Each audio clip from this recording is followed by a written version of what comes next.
करके भी। बहुत साल पहले की बात है। एक आलसी लेकिन भोला भाला युवक था, आनंद। दिन भर कोई काम नहीं करता, बस खाता ही रहता और सोए रहता। घर वालों ने कहा, चलो जाओ निकलो घर से, कोई काम धाम करते नहीं, बस पड़े रहते हो। वो घर से निकलकर यूं ही भटकते हुए एक आश्रम पहुंचा। वहां उसने देखा कि एक गुरुजी हैं। उनके शिष्य कोई काम नहीं करते, बस मंदिर की पूजा करते हैं। उसने मन में सोचा, ये बढ़िया है, कोई काम धाम नहीं, बस पूजा ही तो करना है। गुरुजी के पास जाकर पूछा, क्या मैं यहाँ रह सकता हूँ?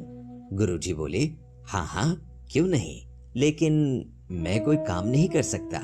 गुरुजी ने कहा, कोई काम नहीं करना है, बस पूजा करनी होगी। आनंद ने कहा, ठीक है, वो तो मैं कर लूंगा। अब आनंद महाराज आश्रम में रहने लगे। ना कोई काम, ना कोई धाम, बस सारा दिन खाते रहो और प्रभु भक्ति में भजन गाते रहो। महीना भर हो गया। फिर एक दिन आई एकादशी। उसने रसोई में जाकर देखा, खाने की कोई तैयारी नहीं।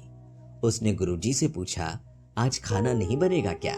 गुरुजी ने कहा, नहीं, आज तो एकादशी है, तुम्हारा भी उपवास है। उसने कहा, नहीं, अगर हमने उपवास कर लिया तो कल का दिन ही नहीं देख पाएंगे।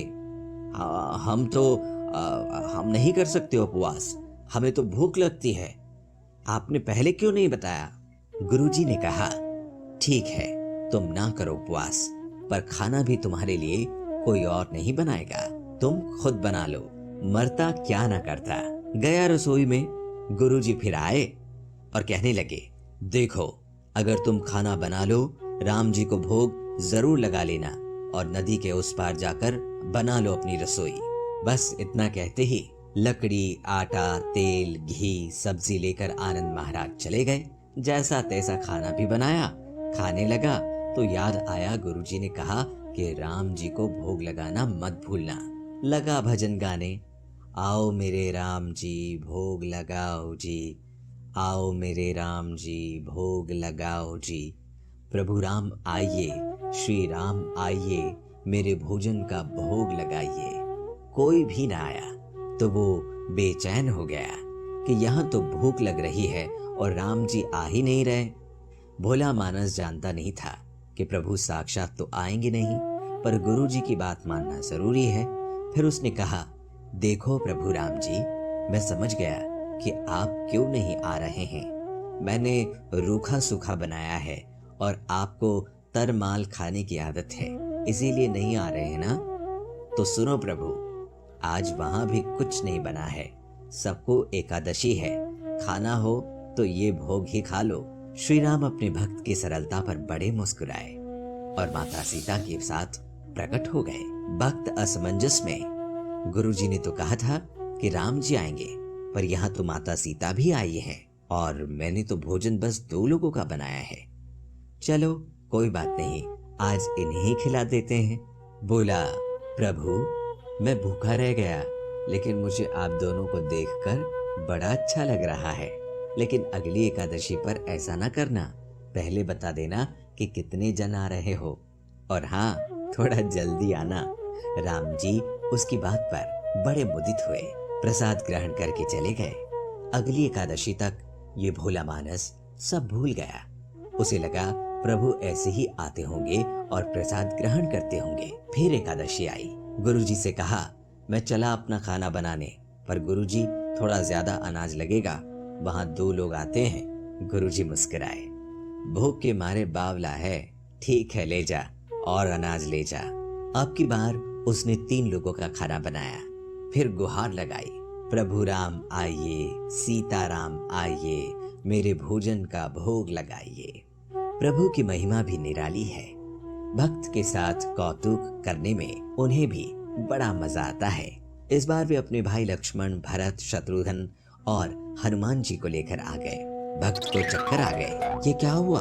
एक का भोजन बनाया तो 2 आए, आज 2 का खाना बनाया तो पूरा खानदान आ गया।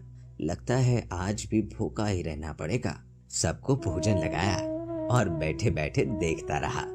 अनजाने ही उसकी भी एकादशी हो गई। फिर अगली एकादशी आने से पहले गुरुजी से कहा, गुरुजी ये आपके प्रभु राम जी अकेले क्यों नहीं आते? हर बार कितने सारे लोग ले आते हैं, इस बार अनाज ज्यादा लगेगा। गुरुजी को लगा कहीं अनाज बेचता तो नहीं है, देखना पड़ेगा जाकर। भंडार में कहा इसे जितना अनाज चाहिए दे दो और छुपकर उसे देखने चल पड़े। इस बार आनंद ने सोचा खाना पहले नहीं बनाऊंगा, पता नहीं कितने लोग आ जाएं, पहले बुला लेता हूँ फिर बनाता हूँ। फिर टेर लगाई, प्रभु राम आइए, श्री राम आइए, मेरे भोजन का भोग लगाइए। सारा राम दरबार मौजूद।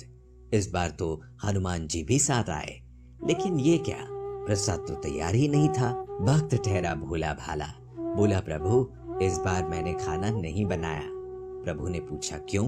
बोला मुझे मिलेगा तो है नहीं, फिर क्या फायदा बनाने का, आप ही बना लो और खुद ही खा लो।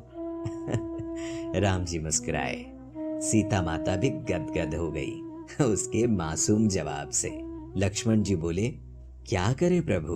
प्रभु बोले भक्त की इच्छा है तो पूरी तो करना ही पड़ेगी, चलो लग जाओ काम से। लक्ष्मण जी ने लकड़ी उठाई, माता सीता आटा सानने लगी। भक्त एक तरफ बैठकर देखता रहा।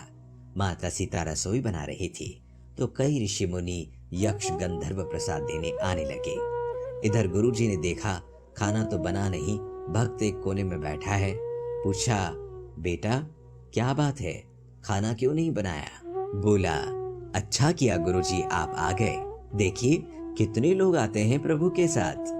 गुरुजी बोले मुझे तो कुछ नहीं दिखाई दे रहा तुम्हारे और अनाज के सिवा। भक्त ने माथा पकड़ लिया, एक तो इतनी मेहनत करवाते हैं प्रभु, भूखा भी रखते हैं और ऊपर से गुरुजी को दिख भी नहीं रहे, ये और बड़ी मुसीबत है। प्रभु से कहा आप गुरुजी को क्यों नहीं दिख रहे हैं? प्रभु बोले मैं उन्हें नहीं देख सकता। आनंद बोला क्यों? वे तो बड़े पंडित हैं, ज्ञानी हैं, विद्वान हैं, उन्हें तो बहुत कुछ आता है, उनको क्यों नहीं दिखते आप?